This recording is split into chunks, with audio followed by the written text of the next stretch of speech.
Hello there and welcome to my Arty Corner. It is 9:20 in the morning here in the UK. I have been awake for a while. I've been playing around with, I say playing, I've been drawing in my sketchbook, my big A4 sketchbook with that kind of flowy swirly pattern that I did in my last video. And something I wanted to have a look at today, I think I've looked at it in previous videos but I may be wrong, a long time ago, is the Zentangle pattern Narfello, which is a kind of wavy swirly one that I'll have a look at another way of constructing these kinds of things. So before I do that though, can I say thank you to everybody who's subscribed? It means an awful lot. And to those of you who are new here, if you enjoy what I'm doing, please consider subscribing. It doesn't cost you a penny. It's completely free. It's like follow on Facebook. It just says, I like what you're doing. And if you want to know when I release a new video, which is most days, although it can be a bit random depending on what goes on in life at times, then click the bell button to get notifications. You can choose how many or what kinds you want there as well. And of course you can click that bell off at any time you want and unsubscribe if you get fed up of me. If you are returning a lot and haven't subscribed yet, please do, because there's obviously something that brings you back here and it'd be lovely to have you on board. As I often say, my name's Angela Porter. I'm an artist best known for colouring books, but I have a love of pattern and texture and nature and architecture and abstracty stuff, and wherever I find things that intrigue me, I'll happily draw them, and sometimes it just comes out of my brain, which is fine. So Narfello, which is spelt like this, hopefully. Let me get this under the camera because I'm going to have a problem today, I think. Narfello. It is a Zentangle pattern, an official Zentangle pattern. So it's created by the people at Zentangle. And it's quite a simple pattern to construct compared to what I've been doing. So you start with waves essentially, and you, in Zentangle terms, aura them.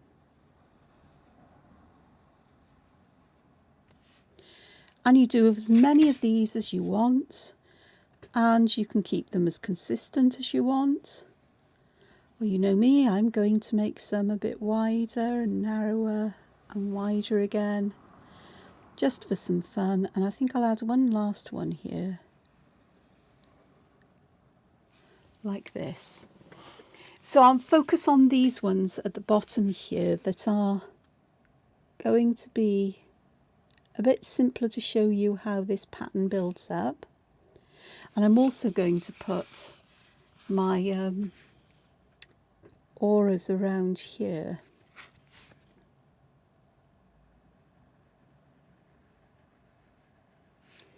At either end of my Narfello. Like this. I could have done some kind of randomy bubbly pattern, I suppose, to look like surf on the edge of a beach, or pebbles at the end of a river would work. So let's start with these, because the clue, the secret here is we're going to draw leaf shapes inside these. So each time we draw a leaf shape here, so we go from the crest of this lower wave to the crest of the other with a curvy line, and back down to the trough being the lowest point. So what we're doing is we're creating all of these lovely shapes here, which we can come back and do things with. So here's a low point, so I want to go up here, but I also want to go. So I think I'm going to do this one first because my hand was working in the right way. And up here and down here. So again, we're going to have this shape going up and connecting here. So we're looking for these high and low points. and it splits this up into these rather lovely shapes, which are like leaves or pointy grains of rice.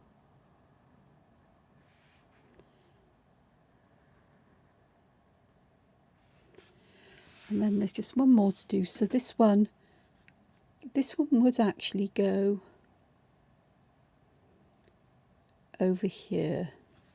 So if I connect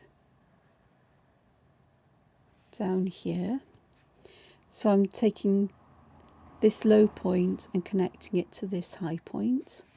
Then I'm going to take this high point and connect it to the lower point here. It doesn't have to be exact because this pattern is quite forgiving. And here I would have a little bit of a one that comes off there perhaps. And that is basically the essence of Narfello. Now then, on Zentangle's in their newsletter, they've got a deconstruction of this and some suggestions of how to fill these shapes in.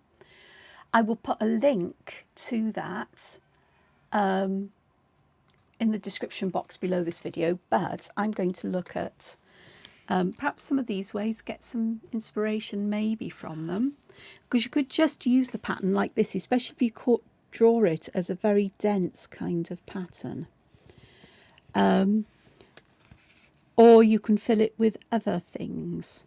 So one of the simplest things to do would be to aura inside it, but I'm going to aura in a different kind of way,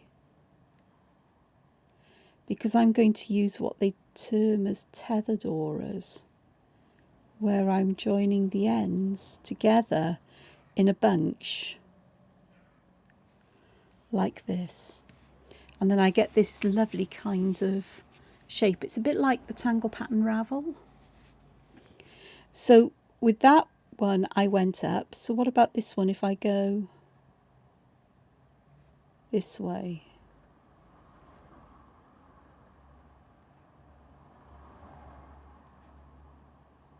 So I'm beginning to get a sense of these are going in different directions.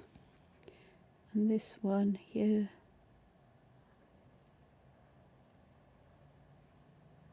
If you notice, eventually the lines do kind of aura. So in this one I started at the bottom and I kept these shapes going pretty much in the same shape as this one. So this top line here does bend outwards, whereas this one bends, or upwards as this one bends down. Whereas all of these, I don't know, does it make much difference? Most probably not actually. But it does give that feeling of almost like a twisting of these flowy shapes. So I'll just add a couple more in here.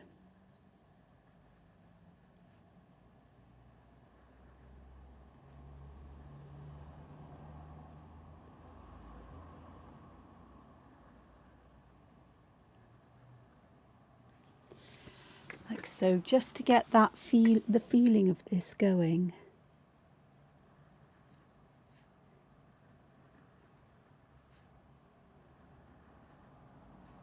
So it's the most important thing in some ways is to get that sense of tethering and the density of ink in the points, because that helps to give that feeling that we've got things that are flowing over and under each other, and perhaps getting bunched up and bulging out, just like ripples do in a you know, in a flow of water. So that's beginning to look quite interesting. So I think I might just I said I was going to do some others, so I might carry on with this one for just a little bit here. My paper's all a bit warped here because I haven't got any blue coloured paper to draw on yet. I've got some on order, but it's not going to arrive for a little while.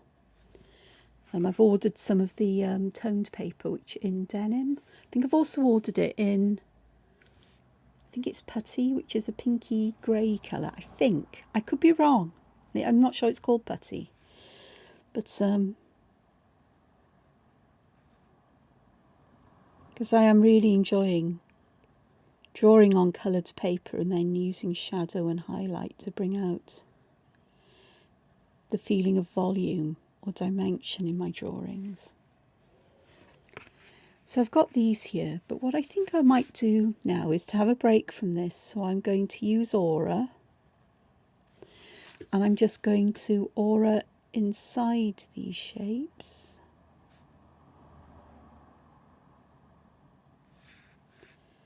Do some at the end as well. And I'm going to just round these corners a little bit inside and also inside these shapes, although they will aura themselves, as you'll see.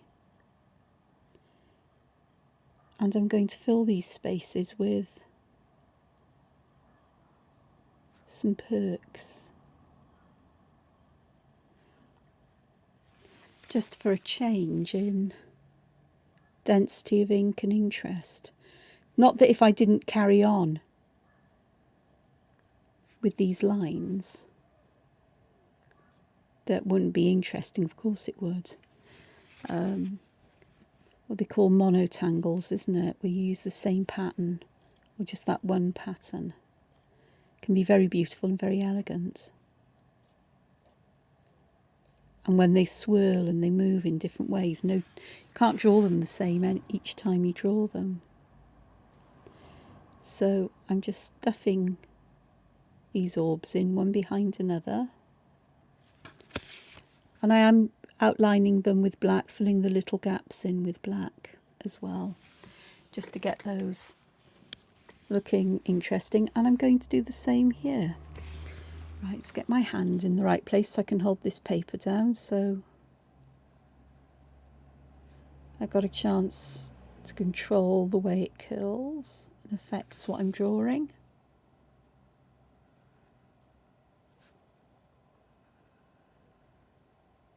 It's warped, not because I've used distress ink. I used distress inks to colour this, but you might see there's like a water drops here. So I sprayed some water on it and dried it to give some interesting texture. And when I used a heat gun rather than let it dry naturally, because I wanted it ready to film.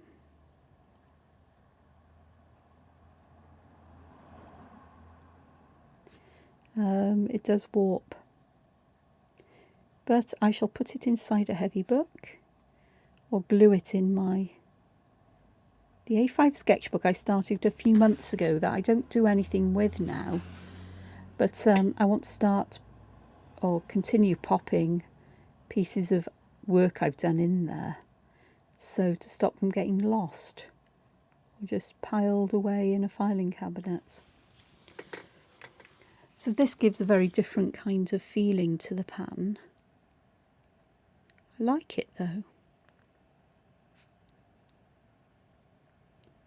Looks like bubbles or pearls, so it adds to that feeling that we've got a watery kind of pattern.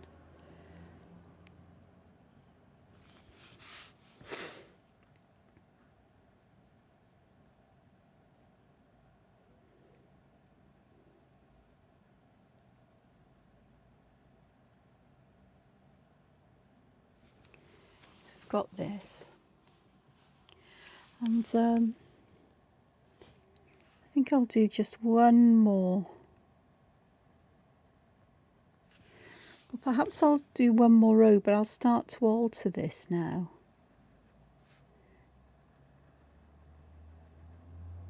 These aura'd shapes add a completely different feel as well. So I'm going to pop a perk in the middle, and instead of adding lots of other perks, on this one I'm going to fill it in with auras right up towards the end, and I will fill that in when it gets ridiculously small.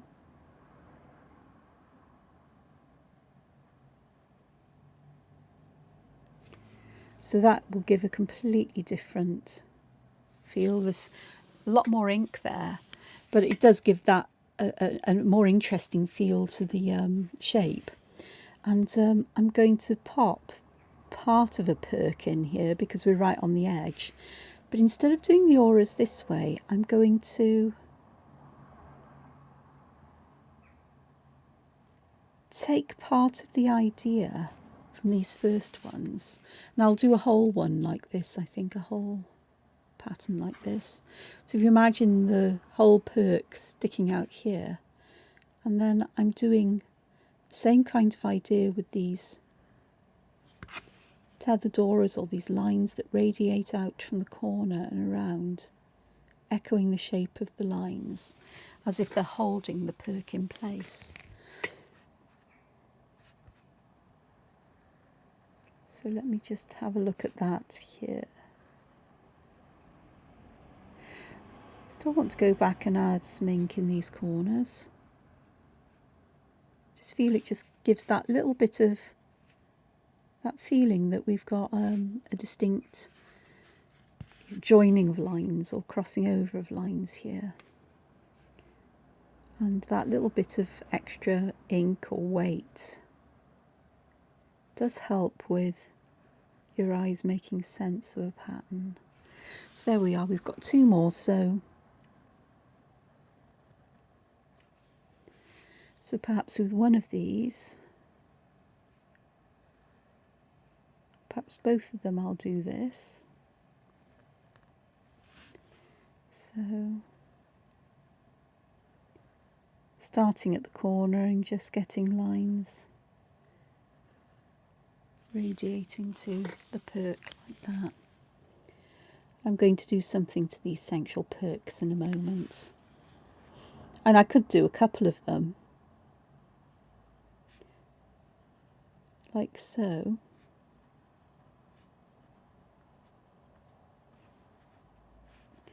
And then just have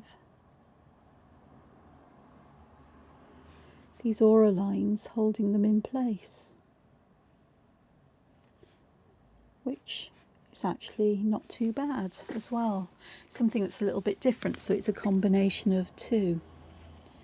So I quite like that as well. So let's have a look here.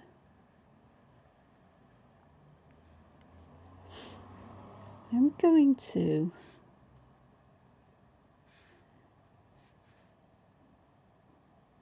I think that might have been a mistake, but let's see what happens.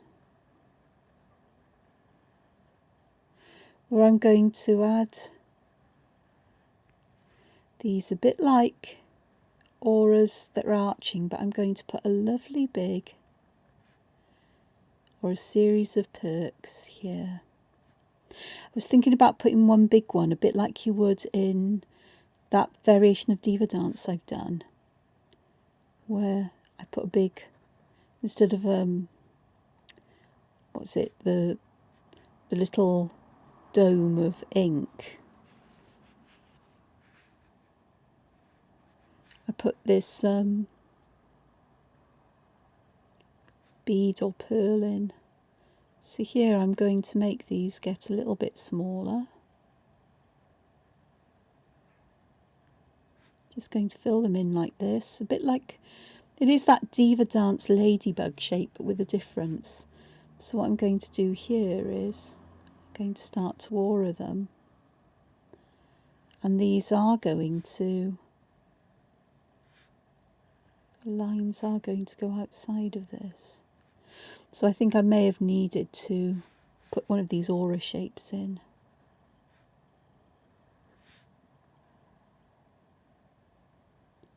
But it does give quite a nice twisting kind of feel. That one especially does feel quite twisty, especially if we kick these ends up. So we're creating rounder ends, as if it's the ends of thread or something like that. If you see what I'm doing, I'm essentially adding weight to the end of these, but I'm doing it in such a way that it looks like these have got quite a round end to them, and that helps to separate one from the other because we get this extra ink in places. So let me just try here with this as well. It's a half one, but let's see if we can get this to work here. There we go. There's so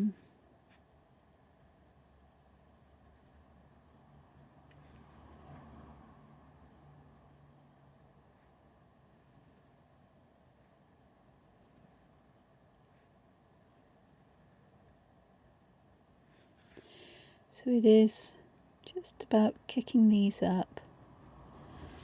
And that actually does separate each one out from the other, and it gives that kind of twisting and turning. So I'll finish this one off here in the same way, but perhaps I'll just pop that shape in there and then put the perks in there,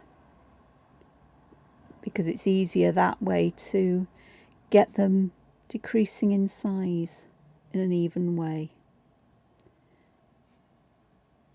So essentially I'm drawing kind of a smaller version of this shape, just with a bit more curviness on the ends. Then I'm going to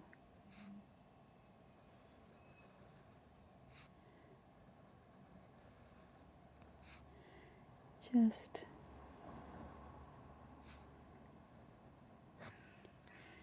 go like this, and then these ones will curl upwards at the ends to create those little bits there. I actually quite like this one. This is going to be an awkward one to do, but I'm just going to, got no room really to put a perk in, so I'm just going to put those lines in like that, and that'll work. So that's my version, or some versions of Narfello. I am going to draw the border in here, and I am deliberately making it rather wobbly because the lines themselves are rather wobbly at the edge, so we can disguise that with deliberate wobbliness.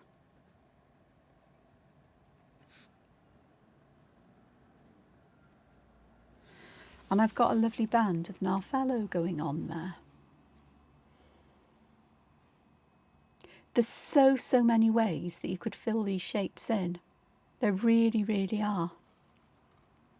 So what I'm going to do is I'm going to get my pencils and a blending stump.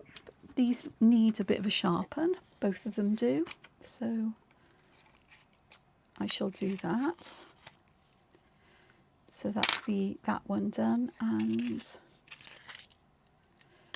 done that one there, so those will be fine. Now then, with these here, I'm going to pop the shadows in the corners, but I'm also going to have them going along the bottom a little bit, which will help to separate them one from another, if that makes sense.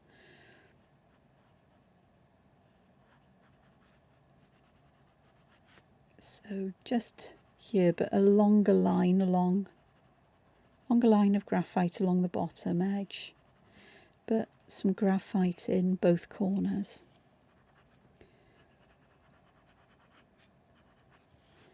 So let's deal with these ones first, and then worry about the other shapes afterwards.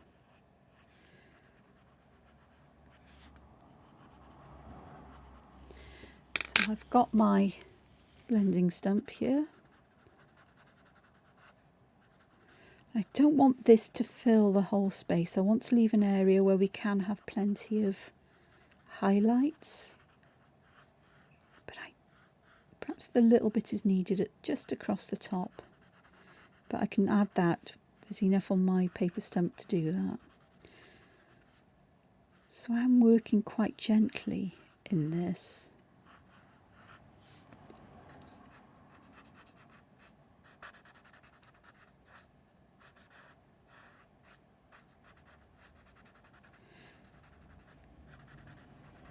And I'm making sure I don't spread the graphite too far and wide. Trying to shape it into a nice kind of shape where there's a distinctive highlight to help to bring out, to accentuate the kind of bulging nature of this. It does look like it bulges, doesn't it?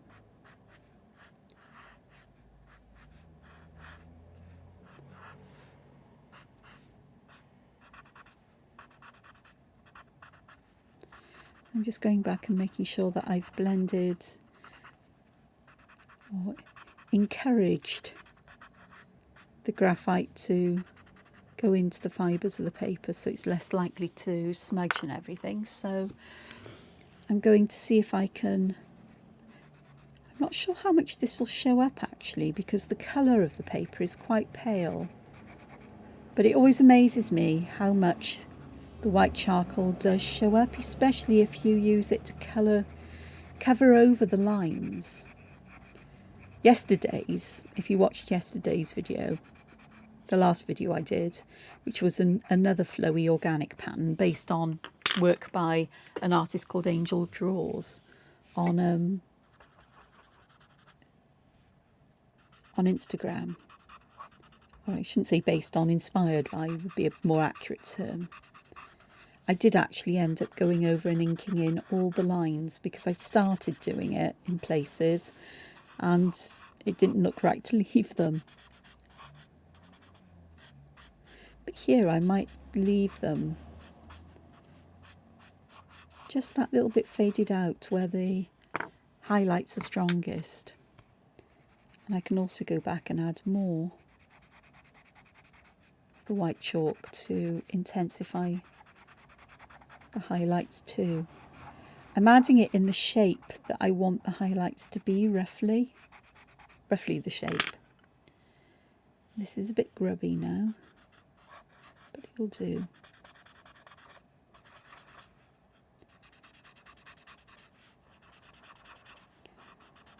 All paper stumps and tortillons become grubby. You use them both with you use graphite and that there. So that worked quite nicely. It really helps to bring out that dimensionality, is the best way of describing this. Okay, these perks, shadows top and bottom. It's the only way to go, I think, with these. You can, if you want to, spend the time adding shadow to each one individually, but this will work nicely enough, I think. So let me just go here and we're just going to work that graphite in. I'm not spreading it very far, it's more like softening it around the edges more than spreading it far and wide.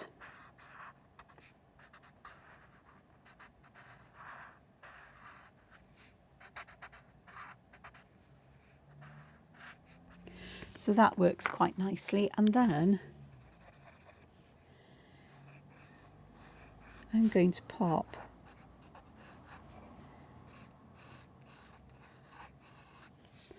the highlight here, and I am making this highlight wider where the perks are bigger, because that again will help with that feeling of dimension.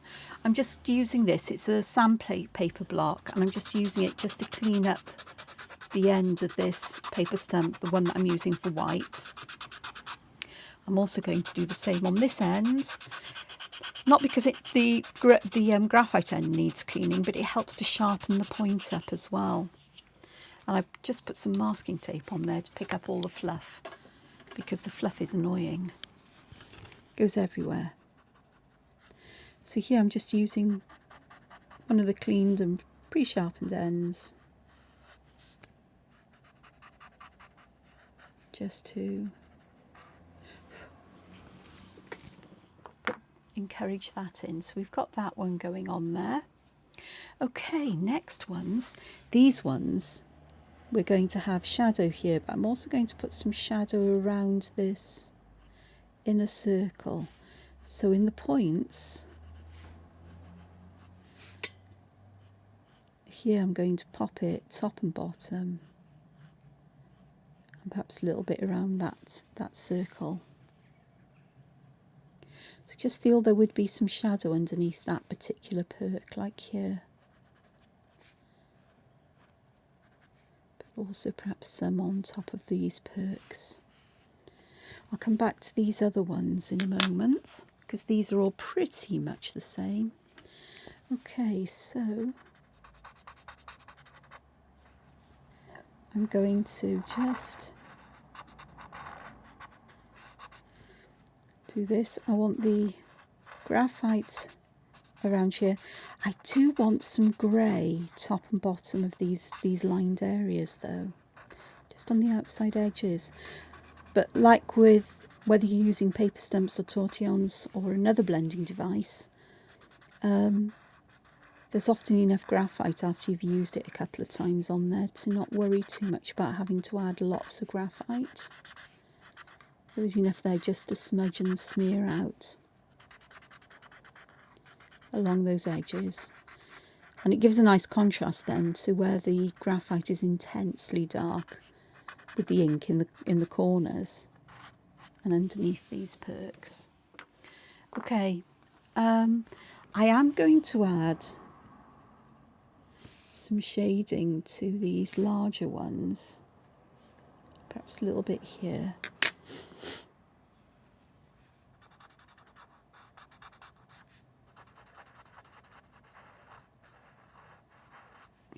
Like this, hopefully. Don't know if you can see, I've sort of like created almost like a circle of shadow, but with an open space in the middle. And that open space is where I'm going to put, and around there, some of the highlights. So whenever you look at something that is circular, you may notice that you get this area of bright light somewhere in the centre of it, but you also get some reflected light along the edges. So that's exactly what I'm doing here. This one I'm just going to pop my highlight in there,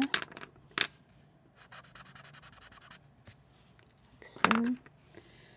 And then we can pop some highlights in these regions as well, just to suggest that they're not entirely flat. Because that is kind of the purpose of highlights. Again, if they soften the black lines of the inking work, then I'm fine with that, to be honest, because it does add to the... Now this is where I think this all help to make sense of this. I am putting shadow at the bottom of these collections of lines that arch over the little pearls or perks or orbs. I'm also going to put some there. And I want these to really, let me pop that there, use the right end.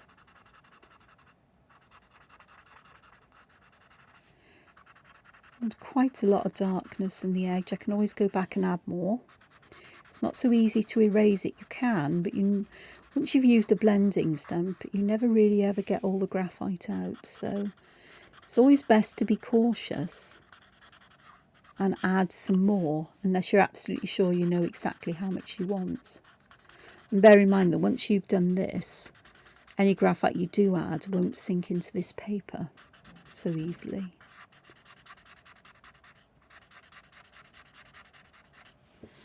So that's beginning to look great, but I do want some more graphite in these places. I want it darker. It's the greater the contrast you have, the greater the illusion of volume.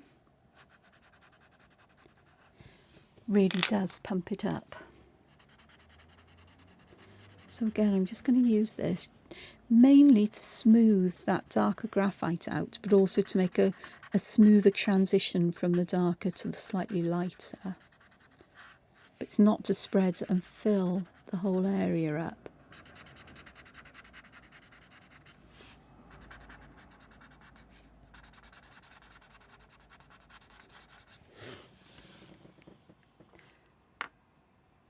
So that one really does look like we've got waves going up and over each other, doesn't it? And I wish I'd done some more. Perhaps I will another time. Okay, I'll come back with the highlights. For these perks, I'm just going to add some shadow top and bottom as we've done with the others, really, because I think anything more and we're fussing around unnecessarily with them. Though feel free to do as you wish. I'm just looking at how I can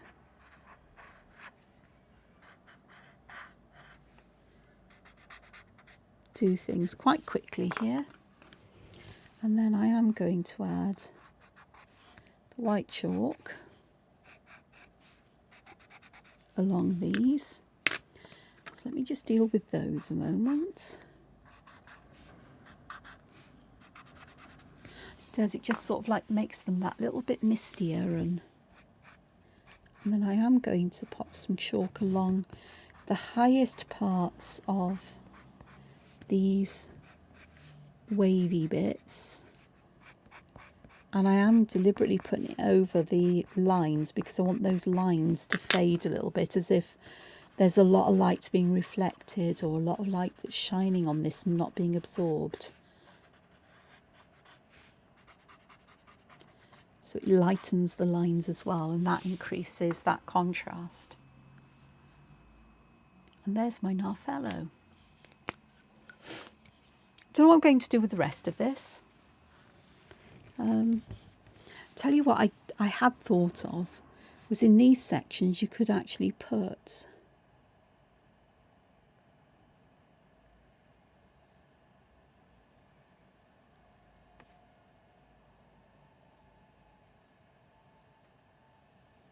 some beads in like this.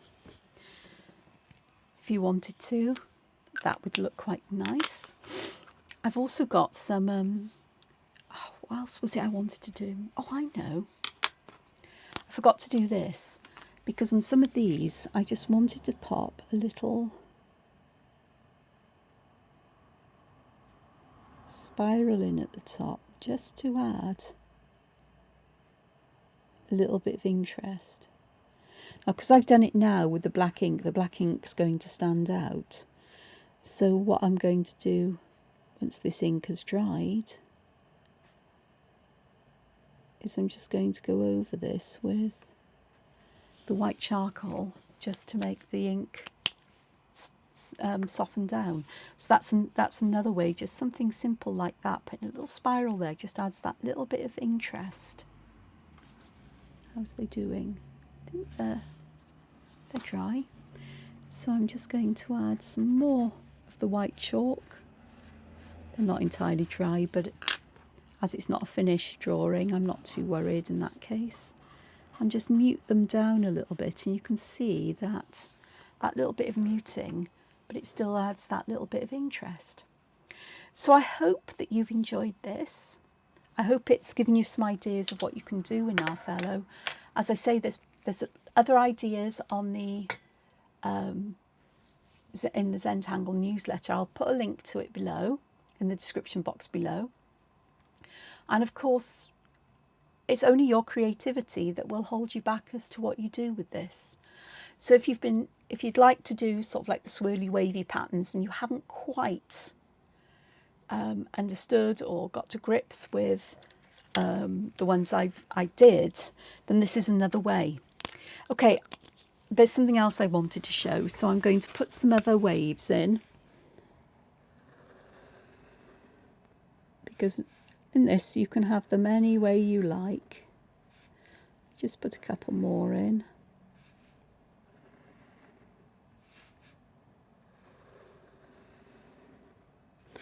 Like so. And I will finish the edges off this time here. Okay, so for the Narfello, it is joining the low points on one to the high points on the other, and the high points to the low points, like this. So this one is the low point, so it would go up there. So here we've got a high point here, so I'm going to join there and there. This one will go there and there perhaps. Yeah, that'll work. And then, oops, it'll go up that way.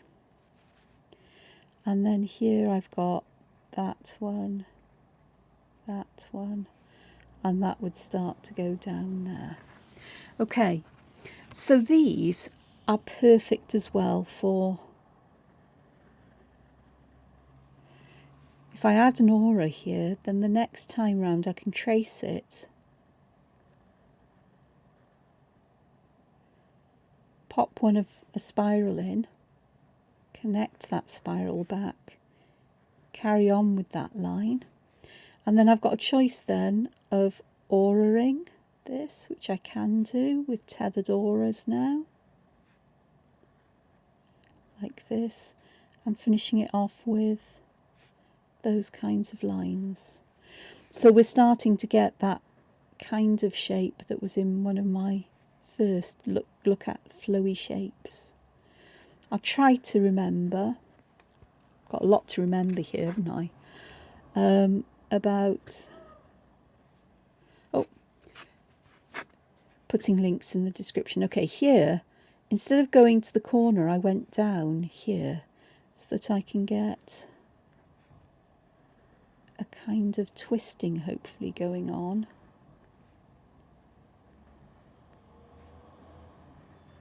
Within this section as well. So that's not so easy to do. In fact, I'm not entirely sure I've managed to get it quite right. But we're getting the idea.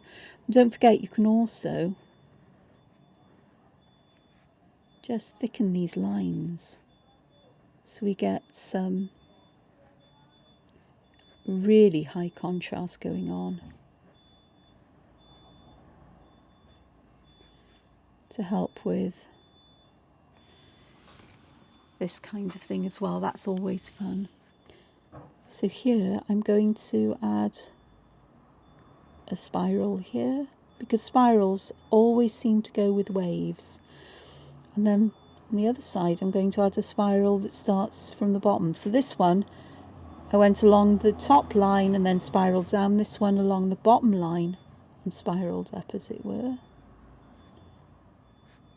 And then I can sculpt these lines, make them thicker, when you add thicker ink, it looks like things are in shadow. And then we can fill this in around them with various things. I'm going to aura at the top and the bottom, and then I'm going to fill this with some perks as well.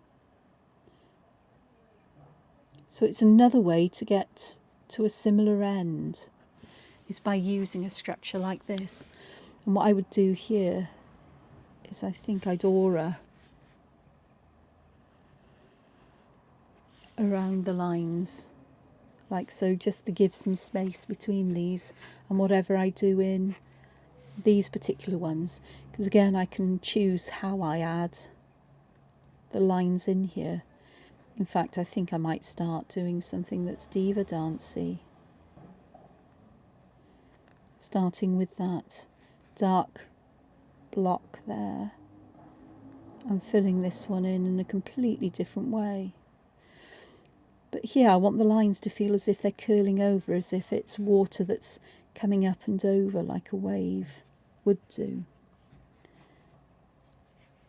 So I'll show you what I mean here.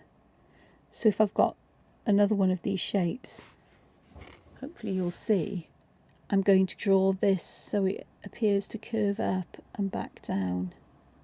up and back down, up and back down, up and back down. And it just gives that feeling of things just rolling over. Actually, I haven't done a very good job of it, but it's another way of doing the same kind of thing. So there we go.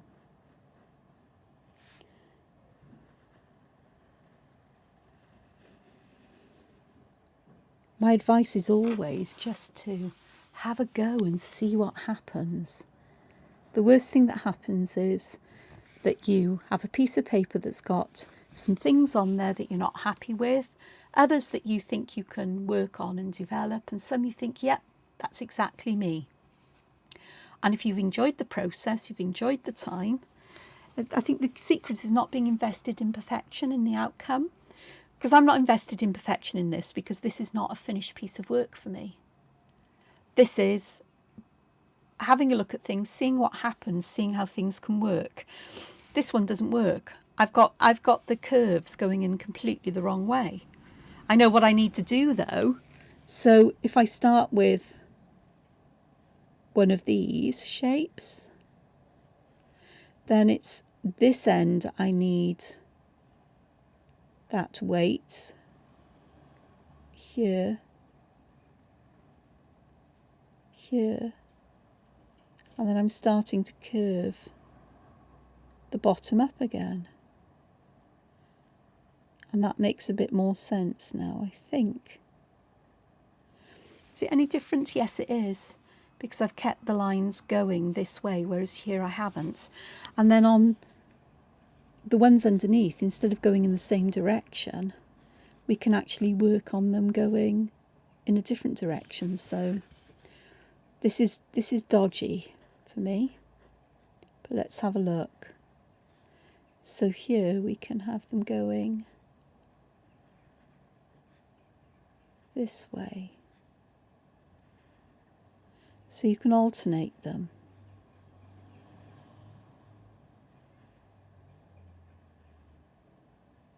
If you think of this almost like the curl you would get around a wave, so if I draw the curl in, which essentially is a spiral, like so, and then we can have the water kind of flowing in this kind of way from it, like a breaking wave. Because that would work as well. So if I do that again, perhaps have the wave here, and then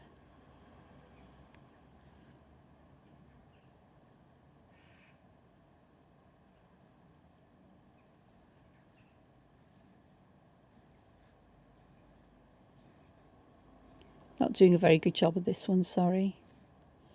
Got distracted for a moment, my brain went off in a different direction. But you get the kind of idea, the kind of thing that, you know, you can try and see what works for you. And just try things out. Say, if it doesn't work out, that one hasn't worked out the way I was thinking. I was trying to reverse this one and get the waves going in a different direction. All that's happened is they've gone in exactly the same direction. Yeah.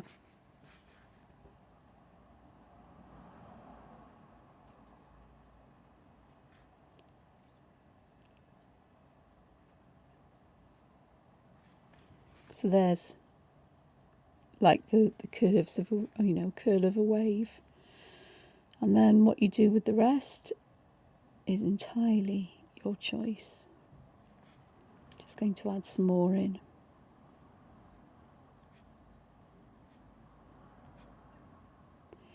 And don't forget that by varying the distance between lines, you can give the illusion of something being closer to you by having the lines further apart and farther away by putting them together in an op art kind of style, optical art.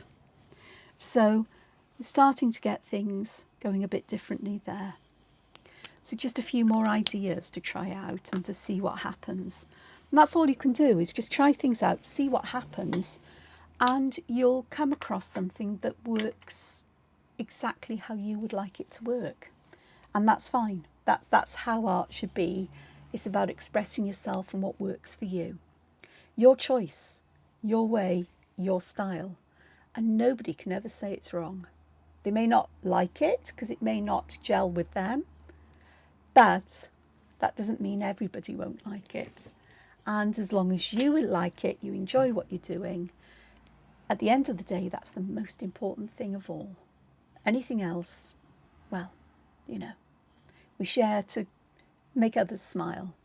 Not everybody likes everything you do. I know that full well. And you have to look at likes or shares or, you know, views on YouTube and so on to work out that not everything I do is liked by everybody. And that's fine, because it's never going to be. So enjoy yourselves with some art, with some creativity. Take care of yourselves, and I'll see you again soon. Bye-bye for now.